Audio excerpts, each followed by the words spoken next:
Hello everyone, good morning. Welcome back to my সম্পাস blog channel. সকলকে অনেক অনেক স্বাগত জানিয়ে আজকের ব্লগটা শুরু করলাম। প্রথম থেকে শেষ পর্যন্ত দেখা অনুরোধ রইল। তোমরা সকলে সবাই কেমন আছো? আশা করবো যে যেখানে আছো সকলে ভালো আছো, সুস্থ আছো। সবার জন্য ভগবানের কাছে কামনা করি যেন সবাই তোমরা ভালো থেকো, সুস্থ থেকো, আর এইভাবেই সবাই সবার পাশে থেকো। তো চলো, একটু বেলা করেই ভিডিওটা শুরু করলাম। আসলে বড়মশাই থাকলে না হয় না, তাড়াহুড়ো থাকে, তার জন্য। তারপর আজকে শরীরটা ভালোও লাগছিল না, ভাবছিলাম ভিডিও করব কি করব না, ঠিক ছিল না। তারপরে যখন ভাবলাম বড়মশাই চলে গেল, টাসনগুলো মাজলাম, তখন ধুচ্ছি, তখন ভাবলাম শরীর ভালো লাগছে না বলে তো কাজ তো থেমে থাকে না বলো।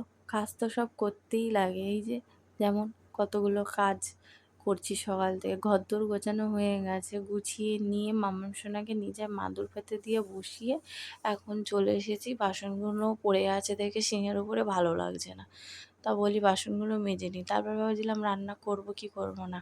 এবেলা রান্না না করলে ওবেলাও করতে হবে, তার জন্য সেটাই করে রাখাই ভালো। ভালোই লাগছিল না। তো চলো বন্ধুরা, দেখা যাক কি রান্না বান্না করি। তো পেটটাও তো কথা শুনবে না যে না, না খেলেও হবে। তো সবই যেকালে করব, তাহলে ভিডিওটা কি দোষ করেছে, তার জন্যই ভাবলাম না ভিডিওটা করি। আর এমনিও একটার পর একটা প্রবলেম হলে ভিডিও তখন করতে পারি না, ফোনটার একটু প্রবলেম হচ্ছে।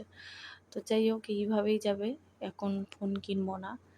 তো ফোন কেনার কথাটা কোন এতে বলবো বলো? টিডিওগুলোর জন্য ফোন কেনার জন্য বলবো? ভিডিওগুলো ঠিক মতন ভিউজই আসে না, তা কী করে বলবো? তো যাই হোক, এইভাবেই খারাপ ফোন দিয়েই ভিডিও করবো। তো দেখা যাক কী হয়।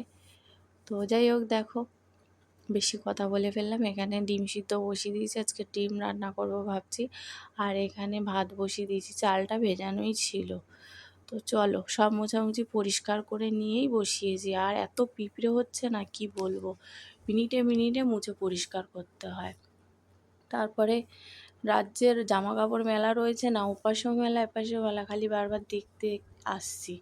তারপরে না, এখানে উচ্ছে পাতাগুলো এত সুন্দর হয়েছে, তো ভাবছিলাম কি তুলে একটু বড়া করব, কুচি কুচি পাতা হয়েছে।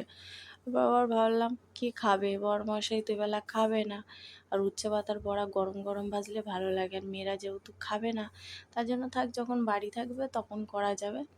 তো ডালপালাগুলো এদিকে সরে এসেছিলো, আবার ঠিক করে দিলাম। তো চলো, আর এদিকে একবার দেখে নিলাম আমার সোনামা কী করছে। দেখলাম না, শুয়ে শুয়ে টিভি দেখছে। তো আমি বললাম কী করছো মা? বলছে টিভি দেখছি। তারপরে এই যে বড় মেয়ে পড়তে বসেছে, ওর পরীক্ষা 3 তারিখ থেকে, আর এরও পরীক্ষা মেজোজনেরও। তো যাই হোক, ও স্কুল থেকে এসেছে, এসে এখন শুয়ে রয়েছে। ওকে যেহেতু বলেছি ঘুমিয়ে নে, এখন পড়তে বসতে হবে না, খেয়ে নিয়েছে, নিয়ে ঘুমাচ্ছে। কারণ দুপুরবেলা ও তাহলে ওর বাড়ির দিদির পড়াগুলো করে নেবে।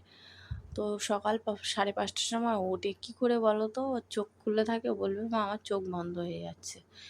তো যাই হোক, অভ্যাস নেই না এত সকালবেলা ওঠার। আগে তো এই স্কুলে যখন পড়তো এদিকে, তখন তোমার বেলা স্কুল ছিল না, 11টার সময় বেরোতো। তো এখন এই অন্য স্কুলে গেছে, তো তার জন্য। তো চলো বন্ধুরা, এখন কাটাকুটিগুলো করে নিই। দেখো আমার বড়মশাই কি বড় বড় আলু কিনে নিয়ে এসছে। এই আলুটা মাপলে মনে হয় 500 হবে ওজন। তো যাই হোক, একটাই বড় আলু নিয়ে নিয়েছি। তো যাই হোক, এই আলুটা এখন ছাড়িয়ে নিয়েছি, এই আলু দিয়েই হয়ে যাবে আমার ডিমের তরকারি। তো আবার ভাবছিলাম যত বড় বড় আলু কেনে, তত বড় বড় আলুর ভেতরে ঠিক কিছু না কিছু বেরোয়, ফাঁপা থাকে, পচা বেরোয়। তো যাই হোক, এই আলুটা একদম দেখিয়ে নিলে পুরো ভালো বেরিয়েছে। তো চলো, এখন রসুন ছুলে নিচ্ছি। রসুন লাগবে ডিমের তরকারি করতে, তার কারণে। তারপরে না একটু ওল ছিল, তো এখন ফ্রিজে সবজি টবজি রাখছি না, ফ্রিজেও সবজি রাখলে পচে যায়, তাই জন্য বাইরেই রাখছি। তো দেখো, ওলটা ছিল, ভেবেছিলাম ওলটা সেদ্ধ করব, মাখা খাবো। তারপর বললাম না, মাখা মাখা একটা তরকারি করি। তো এই জন্য এখন ওলটা সেদ্ধ বসাবো বলে কাটাকুটি করেও নিয়েছি, সেদ্ধও হয়ে গেছে। তো ওদিকে রান্না করে নিয়েছি ওল এর তরকারি। পোস্ত খেতে ইচ্ছা করছিল, পোস্ত বাটা, তো পোস্ত বেটে নিয়েছি। আর এখানে ডিমের তরকারি হচ্ছে। মেয়ে বলছিল ডিম পোস্ত করতে, আমি বললাম অন্য দিনে করে দেবো, আজকে বাটা খেতে ইচ্ছা করছে, খেয়ে নিই, আর ডিমটা তরকারি করি আলু দিয়ে। তো বলছে ঠিক আছে। তাই যাই হোক, পোস্তটা বেটে নিয়েছি, আর এদিকে ওলের তরকারি, আর এদিকে দেখো ডিমের তরকারি করছি। আর সকালের একটু আলু ভাজা রয়েছে, হয়ে যাবে। তো যাই হোক এই রান্না বান্না করছি। দেখো রান্না আর কোথায় কমও হলো, একটা দুটোই তরকারি হয়ে গেল না। তো যাই হোক চিন্তাটা একদম মানে থাকে না। এই দেখো দুবেলার তরকারি তুলে রাখি, কড়াই যে তরকারিটা রয়েছে ওটা এই বেলার, ওবেলার তরকারি একবারে তুলে নিলাম।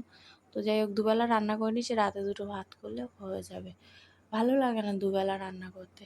তারপরে দেখো রান্না বান্না তো হয়ে গেছে, এখন খেতে চলে এসেছি। তো চলো মেয়েকে জিজ্ঞেস করলাম মেজো মেয়েকে পোস্ত বাটা খাবি, বলছেন না, ও খেতে চায় না। তো যাই হোক আমরা দুজনে মামেতে নিয়েও রেখে দিয়েছি বড় মাসের জন্য। তারপরে এখন সন্ধ্যা হয়ে গেছে, সবাইকে শুভ সন্ধ্যা।